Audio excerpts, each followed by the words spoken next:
Hi ಎಲ್ಲರಿಗೂ ನಮಸ್ಕಾರ. ಇವತ್ತಿನ ಒಂದು ವಿಡಿಯೋದಲ್ಲಿ ನಿಮಗೆ ಏನು ತಿಳಿಸ್ಕೊಡ್ತಾ ಅಂತಂದರೆ UPSC ಅವರು ಒಂದು ರಿಕ್ರೂಟ್ಮೆಂಟನ್ನು ಮಾಡ್ಕೊಳ್ತಿದ್ದಾರೆ. ಅಂದರೆ CAPF ಅಂತ ಸೆಂಟ್ರಲ್ ಆರ್ಮಡ್ ಪೊಲೀಸ್ ಫೋರ್ಸು.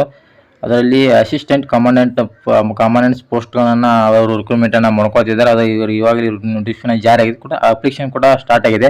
ಅದನ್ನು ಅಪ್ಲಿಕೇಶನ್ ಕೊನೆಯ ದಿನಾಂಕ ಯಾವಾಗ ಅನ್ನೋದು ಕೂಡ ಹೇಳ್ತೀನಿ ನೋಡಿ. ಅದು ಅಪ್ಲಿಕೇಶನ್ ಕೊನೆಯ ದಿನಾಂಕ 14/5/2024 ಅಪ್ಲಿಕೇಶನ್ ಕೊನೆಯ ದಿನಾಂಕ ಇದೆ. ಮೇ 14ಕ್ಕೆ ಅದರ ಕೊನೆಯ ದಿನಾಂಕ ಆಗಿದೆ. ನೋಡ್ಕೊಳ್ಳಿ. ಈಗ ಅಪ್ಲಿಕೇಶನ್ ಯಾರು ಹಾಕಿಲ್ಲ, ಕೆಲವೊಂದು ಜನ ಗೊತ್ತಿರುತ್ತೆ, ಯಾರು ಗೊತ್ತಿಲ್ಲದವ್ರು ಅಪ್ಲಿಕೇಶನ್ ಹಾಕೊಳ್ಳಿ. ಮತ್ತು ಯಾರಾದರೂ ನೀವು ಮೊಬೈಲ್ನಲ್ಲಿ ಹಾಕಬೇಕು ಅಥವಾ ಮನೆಯಲ್ಲಿ ಲ್ಯಾಪ್ಟಾಪ್ನಲ್ಲಿ ಇದ್ದರೆ, ನೀವು ಕಂಪ್ಯೂಟರ್ ಇದ್ದರೆ ನೀವು ಮನೆಯಲ್ಲಿ ಹಾಕಬೇಕಾದ್ರೆ ಈ ವೆಬ್ಸೈಟ್ಗೆ ನೀವು ವಿಸಿಟ್ ಕೊಟ್ಟು ಅದನ್ನ ಅಪ್ಲಿಕೇಶನ್ ಹಾಕಬೇಕು. ಆನ್ಲೈನ್ ಮುಖಾಂತರ ಇರುತ್ತದೆ ನೋಡಿ. ಆಮೇಲೆ ಕೆಳಗಡೆ ಏನಿದೆ ನೋಡಿಬಿಟ್ಟು ನೋಟಿಫಿಕೇಶನ್ ಇಲ್ಲಿ. ಮತ್ತು ವಿಡಿಯೋ ಭಾಳ ಲೆಂತ್ ಆಗುತ್ತೆ, ಅದಕ್ಕಾಗಿ ಶಾರ್ಟಾಗಿ ಹೇಳ್ತಾ ಹೋಗ್ತೀನಿ. ಇಲ್ಲಿ ಕೊಟ್ಟಿದ್ದಾರೆ ನೋಡಿ. 14 ಕೊನೆಯ ದಿನಾಂಕ ಹೇಳಿದ್ದೀನಿ. 14 ಮೇ ಲಾಸ್ಟ್ ದಿನಾಂಕ ಇದೆ 2024. ಆಮೇಲೆ ನೋಡ್ಕೊಳ್ಳಿ. ಇಲ್ಲಿ ಇಂಟ್ರೊಡಕ್ಷನು ಸ್ವಲ್ಪ ಎಕ್ಸಾಮ್ದ ಯಾವ ಅಂದರೆ ಎಕ್ಸಾಮ್ನ ಯಾವ ಥರ ಆನ್ಲೈನ್ ನಡೆಸ್ತಾರೆ, ಆಫ್ಲೈನ್ ನಡೆಸ್ತಾರೆ ಕೂಡ ಅದನ್ನು ಕೂಡ ಹೇಳ್ತೀನಿ. ಅವ್ರ ಎಕ್ಸಾಮನ್ನು ಆಫ್ಲೈನ್ ನಡೆಸ್ತಾರೆ. ಅಂದರೆ OMR ಶೀಟ್ ಅಂತ ಕೊಟ್ಟಿದ್ದಾರೆ ನೋಡ್ಕೊಳ್ಳಿ. ಇಲ್ಲಿ OMRದಲ್ಲಿ ಆಫ್ಲೈನ್ ಮೂಲಕ ಎಕ್ಸಾಮನ್ನ ನಡೆಸ್ತಾರೆ. ಅದನ್ನ ನೋಡಿ. ಆಫ್ಲೈನ್ ಮೂಲಕ ಅಂದರೆ ನೀವು ಯಾರೆಲ್ಲ ಆರ್ಮಿ ಎಕ್ಸಾಮ್ ಯಾರು ಬರ್ದಿಲ್ಲ ಫಸ್ಟ್ ಪಲ್ ಆಫ್ಲೈನ್, ಈಗ ಕಂಪ್ಯೂಟರ್ ಬೇಸ್ ನಡೆಸ್ತಾರೆ. ಫಸ್ಟ್ ಪಲ್ ಆಫ್ಲೈನ್ ನಡೆಸ್ತಾರಲ್ಲ, ಅದೇ ಥರ ಅದು ಮಾರ್ಕ್ ಶೀಟನ್ನು ಕೊಟ್ಟು ಅಲ್ಲಿ ನೀವು ಅದನ್ನು ಮಾರ್ಕ್ ಮಾಡೋದಿರುತ್ತೆ. ಆ ಥರ ಕೂಡ ಈ ಎಕ್ಸಾಮ್ ನಡೆಸ್ತೀವಿ ಅಂತ ಕೂಡ ಇಲ್ಲಿ ಅದು ನೋಟಿಫಿಕೇಶನ್ನ ಡೈರೆಕ್ಟಾಗಿ ಕೊಡಿದ್ದಾರೆ. ಈ ಥರದ ಎಕ್ಸಾಮ್ ನಡೆಸ್ತಾರೆ ನೋಡ್ಕೊಳ್ಳಿ. ಆಮೇಲೆ ನೆಕ್ಸ್ಟ್ ಏನೇನಿದೆ ನಿಮಗೆಲ್ಲ ಸಂಪೂರ್ಣವಾಗಿ ಈ ಒಂದು ನೋಟಿಫಿಕೇಶನಲ್ಲಿ ಏನೇನಿದೆ ಎಲ್ಲ ಅದರ ಕ್ವಾಲಿಫಿಕೇಶನ್ ಏನು ಬೇಕು ಅನ್ನೋದು ಏನು ನೋಟಿಫಿಕೇಶನ್ ಏನು ಕೊಡಿದಾರಲ್ಲ ಅದರ ಪ್ರಕಾರ ನಿಮಗೆಲ್ಲ ತಿಳಿಸ್ತಾ ಹೋಗ್ತೀನಿ ನೋಡ್ಕೋತೀವಿ. ಅಂದರೆ ಮೇನ್ ಇರೋ ಅಷ್ಟು ನಿಮ್ಗೆ ಹೇಳ್ತಾ ಹೋಗ್ತೀನಿ, ಅದು ಬೇರೆ ದಿನ ಹೇಳೋದಲ್ಲ. ಈ ಮತ್ತು ಎಲ್ಲ ಹೇಳ್ಕೊಂತ ಹೋದ್ರೆ ವಿಡಿಯೋ ಭಾಳ ಲೆಂತ್ ಆಗ್ತಿಲ್ಲ. ಅಂದರೆ ಯಾವ್ಯಾವ ಪೋಸ್ಟ್ಗೆ ಒಂದು ಯಾವ್ಯಾವ ಪೋಸ್ಟ್ಗೆ ಎಷ್ಟೆಷ್ಟು ವೇಕೆನ್ಸಿಗಳನ್ನ ನೀಡಿದ್ದಾರೆ ನೋಡ್ಕೊಳ್ಳಿ. ಇಲ್ಲಿ ಮೇನಾಗಿ BSF ಇದೆ ನೋಡಿ, ಅದಕ್ಕೆ 186 ವೇಕೆನ್ಸಿಗಳನ್ನು ನೀಡಿದ್ದಾರೆ. ಆಮೇಲೆ CRPF ಅದಕ್ಕೆ 120 ವೇಕೆನ್ಸಿಗಳನ್ನ ನೀಡಿದ್ದಾರೆ. ಆಮೇಲೆ CICF ಅದಕ್ಕೆ 100 ವೇಕೆನ್ಸಿಗಳನ್ನು ನೀಡಿದ್ದಾರೆ. ಆಮೇಲೆ ITBPಗೆ 58 ವೇಕೆನ್ಸಿಗಳು. ಆಮೇಲೆ SSBಗೆ 42 ವೇಕೆನ್ಸಿಗಳನ್ನ ನೀಡಿದ್ದಾರೆ. ಟೋಟಲ್ ಆಗಿ 506 ವೇಕೆನ್ಸಿಗಳನ್ನು ಈ ಒಂದು ಅಸಿಸ್ಟೆಂಟ್ ಕಮಾಂಡೆಂಟ್ಸ್ ಪೋಸ್ಟ್ಗೆ ಇಷ್ಟು 506 ಟೋಟಲ್ ವೇಕೆನ್ಸಿಗಳನ್ನು ಬಿಟ್ಟಿದ್ದಾರೆ.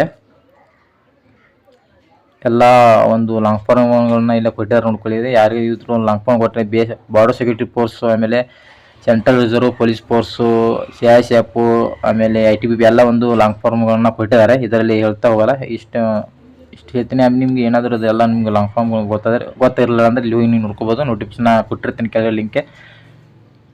ನೆಕ್ಸ್ಟ್ ನೋಡ್ತಾ ಹೋಗ್ಬನ್ನಿ. ಇದೇನು ಕೊಟ್ಟಿದ್ದಾರೆ ಅಂತಂದರೆ, ನೀವು ಅಪ್ಲಿಕೇಶನ್ ಹಾಕಿದ ಮೇಲೆ ಯಾವ ಒಂದು ಎಕ್ಸಾಮ್ಗೆ ಹೋಗಿ ನೀವು ಎಕ್ಸಾಮ್ ಸೆಂಟರ್ಗಳನ್ನು ಬರೀಬೇಕು. ಅಂದರೆ ಯಾವ ಎಕ್ಸಾಮ್ ಸೆಂಟರ್ ನೀವು ಇದರಲ್ಲಿ ಯಾವ್ದು ಬೇಕಾದ ಎಕ್ಸಾಮ್ ಸೆಂಟರ್ಗೆ ಹಾಕ್ಬೋದು. ಕರ್ನಾಟಕದವರು ಮೇನಾಗಿ ಇಲ್ಲಿ ನೋಡಿ ಬೆಂಗಳೂರು ಎಕ್ಸಾಮ್ ಸೆಂಟರ್ನ ಕೊಟ್ಟಿದ್ದಾರೆ, ನೀವು ಬೆಂಗಳೂರಿಗೆ ಹಾಕ್ಬೋದು. ಆಮೇಲೆ ಬೆಂಗಳೂರು ಒಂದೇ ಕೊಟ್ಟಿದ್ದಾರೆ ಅನಿಸ್ತದೆ, ಇದರ ಬೇರೆ ಯಾವ ಕೊಟ್ಟಿಲ್ಲ. ಮೇನಾಗಿ ಬೆಂಗಳೂರು ಒಂದು ರಾಜ್ಯದಲ್ಲಿ ಒಂದು ಇದು ಕೊಟ್ಟಿದ್ದಾರೆ. ಆಮೇಲೆ ಈ ಬೆಂಗಳೂರು ಅಷ್ಟೇ ಕೊಟ್ಟಿದ್ದಾರೆ ನೋಡ್ಕೊಳ್ಳಿ. ನೀವು ಬೆಂಗಳೂರಿಗೆ ಹೋಗಿ ಎಕ್ಸಾಮನ್ನ ಬರೀಬೇಕಾಗುತ್ತೆ. ಬೆಂಗಳೂರು ಕೊಟ್ಟಿದ್ದಾರೆ. ಬೆಳಗಾವಿ, ಹುಬ್ಬಳ್ಳಿ ಅದು ಯಾವ ಕೊಟ್ಟಿಲ್ಲ. SSGTಗೆ ಇಂಥವಕ್ಕೆಲ್ಲ ಬೆಳಗಾವಿ, ಹುಬ್ಬಳ್ಳಿ ಎಲ್ಲ ಕೊಡ್ತಾರೆ, ಆದರೆ ಇದರಲ್ಲಿ ಕೊಟ್ಟಿಲ್ಲ. ನೆಕ್ಸ್ಟ್ ಏನೇನಿದನ್ನು ನಿಮಗೆಲ್ಲ ತಿಳಿಸ್ತಾ ಹೋಗ್ತೀನಿ ನೋಡಿ. ನೆಕ್ಸ್ಟ್ ಯಾವ್ಯಾವ ಕಾಸ್ಟ್ದವರು ಹಾಕ್ಬೋದು ಅಪ್ಲಿಕೇಶನ್ನ ಎಲ್ಲ ಕೊಟ್ಟಿದ್ದಾರೆ ನೋಡ್ಕೊಳ್ಳಿ. ಇಷ್ಟು ಎಲ್ಲ ಕಾಸ್ಟ್ಗಳನ್ನ ಕೊಟ್ಟಿದ್ದಾರೆ, ಎಲ್ಲ ನೋಡ್ಕೊಳ್ಳಿ. ಇಷ್ಟು ಕಾಸ್ಟ್ದವರು ಅಪ್ಲಿಕೇಶನ್ನ ಎಲ್ಲರೂ ಹಾಕ್ಬೋದು. EWS, SC ST OBC ಎಲ್ಲ OBC ಎಲ್ಲ ಕಾಸ್ಟ್ಗಳನ್ನ ಕಾಮನಾಗಿ ಎಲ್ಲ ಕಾಸ್ಟ್ಗಳು ಹಾಕೋದು. ಎಲ್ಲ ಕಾಸ್ಟ್ಗಳು ಅಪ್ಲಿಕೇಶನ್ ಹಾಕೋಕ್ಕೆಲ್ಲ ಇರ್ತದೆ. ಏನು ಟೆನ್ಷನ್ ತೊಗೊಳ್ಬೇಡಿ. ಈ ಕಾಸ್ಟ್ ಆ ಕಾಸ್ಟ್ನೆಲ್ಲ ಎಲ್ಲ ಕಾಸ್ಟ್ದವರು ಅಪ್ಲಿಕೇಶನ್ನ ಹಾಕ್ಬೋದು. ನಮ್ಮ ಇದರ ಒಂದು ಮೇನಾಗಿ ಏಜ್ ಇರುತ್ತೆ. ಇದರ ಒಂದು ಏಜ್ ಯಾವ ಥರ ಇದೆ, ಯಾವ ಸ್ಟಾರ್ಟಿಂಗ್ ಅಪ್ಲಿಕೇಶನ್ ಎಷ್ಟು ಇರುತ್ತೆ, ಅದೇ ಸ್ಟಾರ್ಟಿಂಗ್ ಏಜ್ ಎಷ್ಟು ಹಾಕಬೇಕು, ಆಮೇಲೆ ಎಂಡಿಂಗ್ ಎಷ್ಟು ಆಗಬೇಕು, ಅವ್ರ ಡೇಟ್ ಮುಖಾಂತರ ಎಲ್ಲವನ್ನು ಕೊಟ್ಟಿದ್ದಾರೆ ನೋಡ್ಕೊಳ್ಳಿ. ಮೇನಾಗಿ ಇದರ ಒಂದು ಏಜ್, ನೀವು ಇದಕ್ಕೆ ಅಪ್ಲಿಕೇಶನ್ನ ಹಾಕಬೇಕಾದ್ರೆ ಏಜ್ ಎಷ್ಟು ಇರಬೇಕಂದ್ರೆ ಮಿನಿಮಮ್ ನಿಮ್ಮದು 20 ಮುಗಿದಿರಬೇಕು. ಅಟ್ಟಿ ನೋಡಿ ಇಲ್ಲಿ ಏಜ್ ನೋಡಿ, ಮಿನಿಮಮ್ ಇದಕ್ಕೆ ನಿಮಗೆ 20 ಮುಗಿದಿರಬೇಕು. ಮ್ಯಾಕ್ಸಿಮಮ್ 25 ವರ್ಷದವರೆಗೆ ಕೊಟ್ಟಿದ್ದಾರೆ. ನಾನು ಇಲ್ಲಿ ಮಾಡ್ತಾಯಿದ್ದೀನಿ ನೋಡ್ಕೊಳ್ಳಿ. 25 ವರ್ಷ ತನಕ ಹಾಕ್ಬೋದು. ಏಜ್ ರಿಲ್ಯಾಕ್ಷನ್ ಕೂಡ ಕೊಟ್ಟಿದ್ದಾರೆ. ಇಲ್ಲಿ ನೋಡೋಣ ಕೆಳಗಡೆ ಏಜ್ ರಿಲ್ಯಾಕ್ಷನ್ ಇತ್ತಂದರೆ ಅವರು ಕೂಡ ಏಜ್ ರಿಲ್ಯಾಕ್ಷನ್ ಕೂಡ ಕೊಟ್ಟಿದ್ದಾರೆ. ಈ ನೋಡೋಕ್ಕೆ ಸೆಕ್ಯೂರ್ಡ್ ಟ್ರಿಪ್ಸ್ ಅಂದರೆ SC ST ಯಾರು ಇದ್ದಿರ್ತಾರಲ್ಲ ಅವರಿಗೆ 5 ಇಯರ್ಸ್ ಅಂದರೆ 5 ವರ್ಷದ ಏಜ್ ರಿಲ್ಯಾಕ್ಷನ್ನ ಕೂಡ ಕೊಟ್ಟಿದ್ದಾರೆ ನೋಡ್ಕೊಳ್ಳಿ. 5 ವರ್ಷದ ಏಜ್ ರಿಲ್ಯಾಕ್ಷನ್ನ ಕೊಟ್ಟಿದ್ದಾರೆ. ಆಮೇಲೆ ಬ್ಯಾಕ್ವರ್ಡ್ ಕ್ಲಾಸಸ್ ಅಂತ ಕೆಳಗೊಟ್ಟರೆ ಅವರಿಗೆ 3 ವರ್ಷ 3 ಇಯರ್ಸ್ ಅಂದ್ರೆ 3 ಇಯರ್ಸ್ 3 ವರ್ಷ ಅವರಿಗೆ ಏಜ್ ರಿಲ್ಯಾಕ್ಸೇಷನ್ ಕೊಟ್ಟಿದ್ದಾರೆ. ಬ್ಯಾಕ್ವರ್ಡ್ ಕ್ಯಾಸ್ಟ್ ಅಂದರೆ OBC, ಅದರ್ ಬ್ಯಾಕ್ವರ್ಡ್ ಕ್ಯಾಸ್ಟ್ ಅಂದರೆ OBC ಅವರಿಗೆಲ್ಲ 3 ವರ್ಷದ ಏಜ್ ರಿಲ್ಯಾಕ್ಸೇಷನ್ ಕೊಟ್ಟಿದ್ದಾರೆ. ಆಮೇಲೆ ಕೆಳಗಡೆ ಮತ್ತೇನೆಲ್ಲ ಇಷ್ಟೇ ಇದೆ. ಏಜ್ SC/ST ಅವರು 5 ವರ್ಷ ಮತ್ತು OBC ಅವರು 3 ವರ್ಷದ ಏಜ್ ರಿಲ್ಯಾಕ್ಸೇಷನ್ ಕೂಡ ಕೊಟ್ಟಿದ್ದಾರೆ. ಆಮೇಲೆ ಇದ್ರೆ ನಿಮ್ಗೆ ಏಜ್ ಸ್ವಲ್ಪ ಹೇಳ್ತೀನಿ ನೋಡಿ, ಎಲ್ಲಿಂದ ಸ್ಟಾರ್ಟ್ ಆಗುತ್ತೆ ಏಜ್ ಎಲ್ಲಿಂದ ಸ್ಟಾರ್ಟ್ ಆಗುತ್ತೆ ಅಪ್ಲಿಕೇಶನ್ ಹಾಕೋರಂದ್ರೆ ಈಗ ಸ್ಟಾರ್ಟ್ 20 ಅಂದ್ರೆ ಏಜ್ ಎಲ್ಲಿಂದ ಸ್ಟಾರ್ಟ್ ಆಗುತ್ತೆ ಅಂದರೆ ಆಗಸ್ಟ್ 1999 ಯಾರು ಇರ್ತೈತಿ ನೋಡಿ, ಆಗಸ್ಟ್ 1999 ಯಾರು ಇರ್ತೈತಿಲ್ಲ ಅವರು ಅಪ್ಲಿಕೇಶನ್ ಹಾಕ್ಬೋದು. ಆಮೇಲೆ ಕೊನೆಯದೊಂದು ಇರ್ತೈತಲ್ಲ ಅಂದ್ರೆ ಲಾಸ್ಟ್ ಎಷ್ಟು 1 ಆಗಸ್ಟ್ 2004 1 ಆಗಸ್ಟ್ 2004 ತನಕ ನೀವು ಅಪ್ಲಿಕೇಶನ್ನ ಹಾಕ್ಬೋದು. ಆಮೇಲೆ 2005 ಬರೋದಿಲ್ಲ, 1 ಆಗಸ್ಟ್ ಕೊಟ್ಟಿದ್ದಾರೆ ಅಂದರೆ 2005 2006 ಇವರೆಲ್ಲ ಅಪ್ಲಿಕೇಶನ್ ಹಾಕುವಂತಿಲ್ಲ. ಇಲ್ಲಿ 1999 ಅಂದರೆ 1998 ಅಪ್ಲಿಕೇಶನ್ ಹಾಕಕ್ಕೆ ಬರೋಲ್ಲ. ಈ ಥರ ಎಲ್ಲ ಒಂದು ಏಜ್ ಪ್ರಕಾರ ಡೇಟ್ ತೋರುತ್ತೆ ಕಂಪ್ಯೂಟರ್ ಮೂಲಕ ನೋಡ್ಕೊಳ್ಳಿ. ನೆಕ್ಸ್ಟ್ ಏನು ಅನ್ನೋದು ನಿಮಗೆ ತಿಳಿಸ್ತಾ ಹೋಗ್ತೀನಿ ನೋಡಿ. ಏಜ್ ಬಗ್ಗೆ ಗೊತ್ತಾಯ್ತು.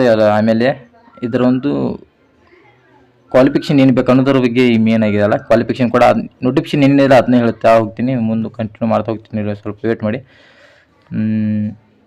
ನೋಡಿ ಏನೇನಿದೆ ಅನ್ನೋದನ್ನು ನಿಮಗೆಲ್ಲ ತಿಳಿಸ್ತಾ ಹೋಗ್ತೀನಿ. ತಿಳ್ಕೊಳ್ಳಿ. ಇದರ ಒಂದು ಕ್ವಾಲಿಫಿಕೇಷನ್ ಏನಾಗಿರ್ಬೇಕು ಅನ್ನೋದನ್ನು ನೋಡ್ಕೊಳ್ಳಿ. ಕ್ವಾಲಿಫಿಕೇಷನ್ ಏನಾಗಬೇಕು ಅಂದರೆ ಇದ್ರ ಏನು ಕೊಟ್ಟಿದ್ದಾರೆ ಅಂದರೆ ಬ್ಯಾಚುಲರ್ಸ್ ಡಿಗ್ರಿ ನೋಡ್ಕೊಳ್ಳಿ. ಹೋಲ್ಡ್ ಈ ಬ್ಯಾಚುಲರ್ ಡಿಗ್ರಿ ಅಂದರೆ ಯಾವುದೇ ಕಾಮನ್ ಡಿಗ್ರಿಯನ್ನು ನೀವು ಮಾಡಿರಬೇಕು. ಈಗ ಡಿಗ್ರಿಯನ್ನು ಮುಗಿಸಿದ್ರೆ ಅಂದರೆ ಇದಕ್ಕೆ ಅಪ್ಲಿಕೇಶನ್ನ ಹಾಕ್ಬೋದು. ಯಾರು ಡಿಗ್ರಿ ಮುಗಿಸಿರ್ತಾರೆ ನೋಡಿ ಅವ್ರಿಗೆ ಒಂದು ಒಳ್ಳೆ ಅಪರ್ಚುನಿಟಿ. ಮತ್ತು ಇದಕ್ಕೆ ಡೈರೆಕ್ಟಾಗಿ 3 ಬೀಳುತ್ತೆ. ಇದನ್ನ ಮೇನಾಗಿ ಬಿಟ್ಬೋದು. 3 ಇದಕ್ಕೆ ನೀಡ್ತಾರೆ. ಇದು ಡಿಗ್ರಿ ಮೇಲಾಗಿರ್ತದೆ ಅನ್ನೋದನ್ನ ಡೈರೆಕ್ಟಾಗಿ ಇದಕ್ಕೆ 3 ನೀಡಿ ನಿಮಗೆ ಪೋಸ್ಟ್ನ ನೀಡ್ತಾರೆ. 3 ಒಳ್ಳೆಯ ಒಂದು ಜಾಬ್ ಇರ್ತದೆ. ಯಾರು ಡಿಗ್ರಿ ಎಲ್ಲ ಮುಗಿಸಿರ್ತಲ್ಲ ಅವರೆಲ್ಲರೂ ಕೂಡ ಇದಕ್ಕೆ ಅಪ್ಲಿಕೇಶನ್ನ ಹಾಕ್ಬೋದು. ಆಮೇಲೆ ನೆಕ್ಸ್ಟ್ ಏನೇನು ಅನ್ನೋದು ನೋಡೋಣ ನೋಡಿ. ನೆಕ್ಸ್ಟ್ ಮುಂದೆ ಏನೇನು ಕೊಟ್ಟಿದ್ದಾರೆ ಎಲ್ಲ ನೋಟಿಫಿಕೇಶನ್ ಏನಿದೆ ಒಂದು ಸ್ವಲ್ಪ ವಿಡಿಯೋ ಲೆಂತ್ ಆಗ್ಲಿಕ್ಕೆ ಸಂಪೂರ್ಣವಾಗಿ ತಿಳ್ಕೊಳ್ಳಿ. ಮತ್ತು ಇದು ಹೌ ಟು ಅಪ್ಲೈ ಅಂತ ಕೊಟ್ಟಿದ್ದಾರೆ. ಹೌ ಟು ಅಪ್ಲೈ ಅಂತ ನಿಮ್ಗೆ ಯಾವ ವೆಬ್ಸೈಟ್ ಅನ್ನೋದು ನಿಮ್ಗೆ ಮೊದಲಿಗೆ ಹೇಳಿದ್ದೀನಿ ನಾನು. ಇದು ಕೂಡ ಒಂದು ಸ್ವಲ್ಪ ನೋಡ್ಕೋತ ಹೋಗಿ. ಹಾಗೆ ನೀವು ಆಮೇಲೆ ಬೇಕಾದ್ರೆ ನಿಮ್ಗೆ ಏನೇ ಈ ವಿಡಿಯೋದಲ್ಲಿ ಅರ್ಥ ಆಗೋದಕ್ಕೆ ನಾನು ನೋಟಿಫಿಕೇಶನ್ ಕೊಟ್ಟಿರ್ತೀನಿ, ಅದನ್ನು ಹೋಗಿ ನೀವು ಎಲ್ಲ ನೋಡಿ. ನೆಕ್ಸ್ಟ್ ಕೆಳಗಡೆ ಏನು ಕೊಟ್ಟಿದ್ದಾರೆ ಅನ್ನೋದನ್ನು ಮೇನ್ ಇರೋದನ್ನು ನಿಮಗೆ ತಿಳಿಸ್ತಾ ಹೋಗ್ತೀನಿ. ಅದು ಲಾಸ್ಟ್ ಡೇಟ್ ಮತ್ತೊಂದು ಸಲ ಕೊಟ್ಟಿದ್ದಾರೆ, ಏನು ಟೆನ್ಷನ್ನ ತೊಗೊಳಕೋಬೇಡಿ. ಕೆಳಗಡೆ ಏನೇನು ಕೊಟ್ಟಿದ್ದಾರೆ ಅನ್ನೋದನ್ನು ಎಲ್ಲ ಹೋಗಿ ಸಂಪೂರ್ಣವಾಗಿ ಎಲ್ಲ ತಿಳಿಸ್ತಾ ಹೋಗ್ತೀನಿ. ನಾನು ಓದೋ ಡೀಟೇಲ್ಸ್ ಅಂತ ಇದೆ, ಇದನ್ನೇನು ಸ್ವಲ್ಪ ನೋಡೋಕೆ ಹೋಗಬೇಡಿ. ಕೆಳಗಡೆ ಏನು ಕೊಟ್ಟಿದ್ದಾರೆ ನೋಡೋಣ. ಆಮೇಲೆ ಇದು ಫಿಸಿಕಲ್ ಎಫಿಷಿಯನ್ಸಿ ಟೆಸ್ಟ್ ಅಂತ ಕೊಟ್ಟಿದ್ದಾರೆ. ಪಿ ಟಿನೂ ಏನೇನು ಕೊಟ್ಟಿದ್ದಾರೆ ನೋಡ್ಕೊಳ್ಳಿ. PET ಒಳಗೆ ಏನೇನಿದೆ, ಮೇಲ್ಸ್ ಎರಡು ಕೊಟ್ಟಿದ್ದಾರೆ. 100 ಮೀಟರ್ ರನ್ನಿಂಗ್ ಇರುತ್ತೆ, 100 ಮೀಟರ್ ರೇಸ್ ಇರುತ್ತೆ. ಅಂದರೆ 100 ಮೀಟರ್ ರೇಸು 100 ಮೀಟರ್ ರೇಸ್ ಎಷ್ಟು ಸೆಕೆಂಡ್ ಒಳಗೆ ನೀವು ಮುಗಿಸ್ಬೇಕಂತಂದರೆ 16 ಸೆಕೆಂಡ್ ಒಳಗೆ ಯಾರು ಮೇಲು. ಆಮೇಲೆ ಫಿಮೇಲು 18 ಸೆಕೆಂಡು ಅಂತ. 100 ಮೀಟರ್ ರನ್ನಿಂಗ್ ಇರುತ್ತೆ, 16 ಸೆಕೆಂಡ್ ಒಳಗೆ 100 ಮೀಟರ್ ರನ್ನಿಂಗನ್ನು ಕಂಪ್ಲೀಟ್ ಮಾಡಬೇಕು. ಆಮೇಲೆ 18 ಸೆಕೆಂಡ್ ಒಳಗೆ ಫಿಮೇಲ್ ಅವರು ಕಂಪ್ಲೀಟ್ ಮಾಡಬೇಕು. ಆಮೇಲೆ 800 ಮೀಟರ್ ಇರುತ್ತೆ, 800 ಮೀಟ್ರು 3 ನಿಮಿಷ 45 ಸೆಕೆಂಡು ಮೇಲು. ಫಿಮೇಲಿಗೆ 4 ನಿಮಿಷ 45 ಸೆಕೆಂಡು ಮೇಲೂ ಇರುತ್ತೆ. ಆಮೇಲೆ ಲಾಂಗ್ ಜಂಪ್ ಇದೆ, ಲಾಂಗ್ ಜಂಪು 3.5 ಮೀಟರ್ 3 ಚಾನ್ಸನ್ನು ಕೊಡ್ತೇವೆ ಅಂತಿದ್ದಾರೆ. ಮತ್ತು ಫಿಮೇಲ್ದವರಿಗೆ 3 ಮೀಟರ್ಸ್ ಅಂತಿದೆ, ಇವ್ರಿಗೆ ಕೂಡ 3 ಚಾನ್ಸನ್ನು ನೀಡ್ತೀವಿ ಅಂತ ಹೇಳಿದ್ದಾರೆ. ಆಮೇಲೆ ಶಾರ್ಟ್ ಪುಟ್ ಅಂದರೆ 7.26 kg ಅಂದರೆ kg ಅಂದರೆ ಇದು ನೀವು ಶೀಶಿನ ಗುಂಡು ಎಸೆತ ಅಂತ ಏನು ಅಂತಿರಲ್ಲ, ಗುಂಡು ಎಸೆತ 4.5 ಮೀಟರ್ಸನ್ನು ಎಸೆಯಬೇಕು. ಅಂದರೆ 4.5 ಮೀಟರ್ 5 ಫೂಟ್ ಒಳಗೆ ನೀವು ಅದನ್ನು ಎಸೆಯಬೇಕು. ಯಾರು ಮೇಲು. ಫಿಮೇಲಿಗೆ ಅದನ್ನು ಕೊಟ್ಟಿಲ್ಲ, ಗ್ಯಾಪ್ ಇದೆ. ಏನು ಫಿಮೇಲ್ದವ್ರಿಗೆ ಈ ಒಂದು ಶಾರ್ಟ್ ಪುಟ್ಟಿಗೆ ಯಾವುದೋ ಒಂದು ಟೆನ್ಷನ್ ತೊಗೊಳ್ಕೊಂಡು ನಿಮಗೆ ಅದು ಕೊಟ್ಟಿಲ್ಲ, ಬರೀ ಮೇಲಿಗೆ ಅಷ್ಟೇ ಅದನ್ನ ಕೊಟ್ಟಿದ್ದಾರೆ. ನೋಡ್ಕೊಳ್ಳಿ, ಮೇಲ್ದವ್ರು ಅಷ್ಟೇ ಅದನ್ನ ಕಂಪ್ಲೀಟನ್ನು ಮಾಡಬೇಕು. ನೆಕ್ಸ್ಟ್ ಏನಿದೆ ನೋಡೋಣ ಬನ್ನಿ. ಅದಕ್ಕೂ ಕೂಡ ನೋಡ್ಕೊಳ್ಳಿ, ಇಲ್ಲಿ 3 ಚಾನ್ಸಸ್ ಅಂತ ಕೊಟ್ಟಿದ್ದಾರೆ. ಅದಕ್ಕೂ ಕೂಡ ಗುಂಡು ಎಸೆತಕ್ಕೆ 3 ಚಾನ್ಸ್ ಇರ್ತವೆ, ಅದನ್ನ ಇಲ್ಲಿ ಕೆಳಗಡೆ ಕೊಟ್ಟಿದ್ದಾರೆ. ಅದು ಸ್ವಲ್ಪ ಅಲ್ಲಿ ಕವರ್ ಆಗಿಲ್ಲ ಅಂತ ಇಲ್ಲಿ ಕೆಳಗಡೆ ಕೊಟ್ಟಿದ್ದಾರೆ. 3 ಚಾನ್ಸ್ ಇರುತ್ತೆ ನೋಡ್ಕೊಳ್ಳಿ. ಆಮೇಲೆ ಇಲ್ಲ ತಂದುಬೇಡಿ. ಇದಾದಮೇಲೆ ಫೈನಲ್ ಸೆಲೆಕ್ಷನ್ ಮೆರಿಟ್ ಲಿಸ್ಟನ್ನು ಕೊಡ್ತೇವೆ ಅಂತ ಇಲ್ಲಿ ಹೇಳಿದ್ದಾರೆ. ಫೈನಲ್ ಸೆಲೆಕ್ಷನ್ ಮೆರಿಟ್ ಈ ಫಿಸಿಕಲ್ ಆದಮೇಲೆ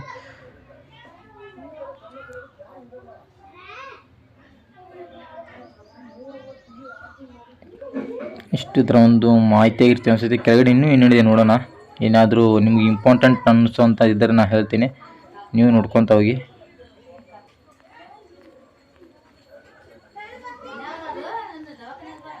ಇದು ಏನಂದರೆ ಇದು OMR ಸೆಟ್ ಇರುತ್ತೆ. OMR ಅಂದರೆ ಯಾವ ಥರ ಹಾಕಬೇಕು, ಫಿಲ್ ಮಾಡಬೇಕು ಅನ್ನೋದ್ರ ಬಗ್ಗೆ ಇದೆಲ್ಲ ಇಂಟ್ರೊಡಕ್ಷನ್ನ ಕೊಟ್ಟಿದ್ದಾರೆ. ಸಬ್ಜೆಕ್ಟ್ ಕೋಡನ್ನು ಫಿಲ್ ಮಾಡಬೇಕಾಗುತ್ತೆ. ಸಬ್ಜೆಕ್ಟ್ ಕೋಡು ಬ್ಲಾಕ್ ಲಿಸ್ಟ್ ಅಂದರೆ ನಿಮ್ಮದು ಒಂದು ಕೋಡಿ ಬುಕ್ಲೆಟ್ ಸೀರೀಸ್ ನಂಬರ್ ಅಂದರೆ ಎ ಬಂದು ಎದ್ರೊಳಗೆ ನೀವು ಈ ಥರ ಫಿಲ್ ಮಾಡಬೇಕಾಗುತ್ತೆ, ಬಿ ಬಂದರೆ ಬಿ ಫಿಲ್ ಮಾಡಬೇಕಾಗುತ್ತೆ ಅನ್ನೋದನ್ನು ಇಂಟ್ರೊಡಕ್ಷನ್ ಕೊಟ್ಟಿದ್ದಾರೆ. ಆಮೇಲೆ ಸಬ್ಜೆಕ್ಟ್ ಕೋಡ್ ಕೂಡ ಇದೇ ಥರ ಫಿಲ್ನ ಕೆಳಗಡೆ ಹಿಂಗೆ ಕೊಟ್ಟಿದ್ದಾರಲ್ಲ ಅದ್ರ ಮೇಲೆ ಫಿಲ್ ಮಾಡಿದಾರೆ ತಿಳ್ಕೊಂಡ್ಬಿಡ್ತಾರೆ ಇವ್ರಿಗೆ ಕೊಡ್ತೀನಿ ಅನ್ನೋದು. ಆಮೇಲೆ ನೀವು ರೂಲ್ ನಂಬರ್ನ ಮೇಲ್ಗಡೆ ರೂಲ್ ನಂಬರ್ನ ಕೊಟ್ಟಿದ್ದಾರೆ. ರೂಲ್ ನಂಬರ್ನ ನಿಮ್ಗೊಂದು ಕೋಡ್ ಇರುತ್ತಲ್ಲ ರೂಲ್ ನಂಬರು, ಆ ರೂಲ್ ನಂಬರ್ ಥರ ನೀವು ಇಲ್ಲಿ 0 ಇದ್ದರೆ 0 ಮೇಲೆ ತುಂಬೋದು, ಸೇರಲ್ಲ ಮೇಲೆ ಬರ್ಬೋದು ಅದನ್ನು. ಅದ್ರ ಥರ ಈ ಥರ ತುಂಬಬೇಕಂತ ಆ ಥರ ಒಂದು ಸಿಂಪಲಾಗಿ ಇಂಟ್ರಕ್ಷನ್ ಕೊಟ್ಟಿದ್ದಾರೆ. ಅಲ್ಲಿ ಹೋದ ಬಗ್ಗೆ ನಿಮ್ಮ ಡಾಟಾ ಏನೂ ಗೊತ್ತಾಗಲಿಲ್ಲ ಅಂತಂದರೆ ಅವ್ರು ಇಲ್ಲೇ ಮೇನಾಗಿ ಕೊಟ್ಟು ಬಿಟ್ಟಿದ್ದಾರೆ.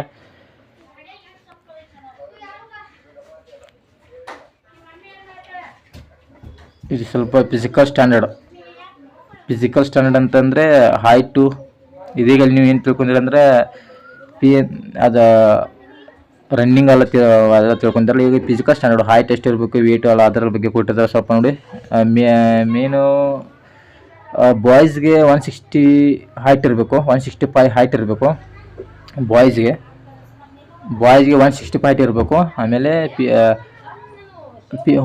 ಫೀಮೇಲ್ಗೆ 157 157 ನಿಮಗೆ ಹೈಟ್ ಇರಬೇಕು. ಆಮೇಲೆ chest only boys chest consider ಮಾಡ್ತಾರೆ, ಫೀಮೇಲ್ಗೆ ಮಾಡೋದಿಲ್ಲ.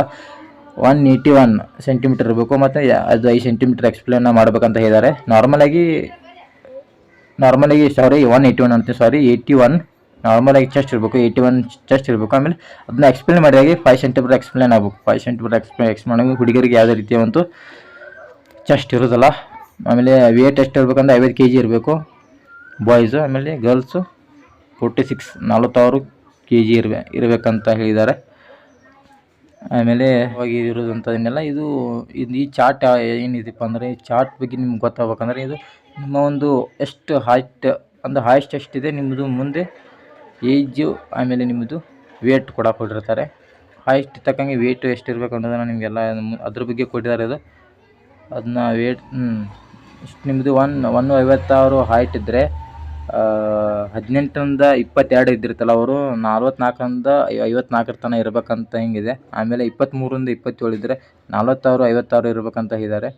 ಆಮೇಲೆ 28ರಿಂದ 32 ನಿಮ್ಮದು ಏಜ್ ಇದ್ದರೆ 47ರಿಂದ 58 ಐತಲ್ಲ, 58 ಇದೆ. ಅದ್ರ ಮೇಲೆ ಮಾರ್ಕ್ ಮಾಡಿಬಿಟ್ಟು 58 ಇರ್ಬೋದು, ನೋಡೋಣ. 58 ಇರಬೇಕು. ಆಮೇಲೆ 33ರಿಂದ 37 ಯಾರಿದ್ದಾರೆ 48 59 ಈ ಥರ ಇರಬೇಕು. ಇಷ್ಟ ಇರಬೇಕಂತ ಹೇಳಿದ್ದಾರೆ. ಎಲ್ಲವೂ ಕೂಡ ನೋಡ್ಕೊಳ್ಳಿ. ಇದನ್ನೆಲ್ಲ ನೋಡ್ಕೊಂಡು ಇದು ಲಾಸ್ಟ್ ಇಷ್ಟೇ ಇದೆ. ಓಕೆ, ಇಷ್ಟೇ ಒಂದು ಮಾಹಿತಿ ಆಗಿರ್ತದೆ. ಫಸ್ಟ್ ಟೈಮ್ ಯಾರು ನಮ್ಮ ವಿಡಿಯೋನ ನೋಡ್ತಾ ಇದ್ದಾರೆ, ಸಬ್ಸ್ಕ್ರೈಬು ಮಾಡ್ಕೊಳ್ಳೋದನ್ನು ಮರಿಬೇಡಿ. ಓಕೆ, ಬಾಯ್.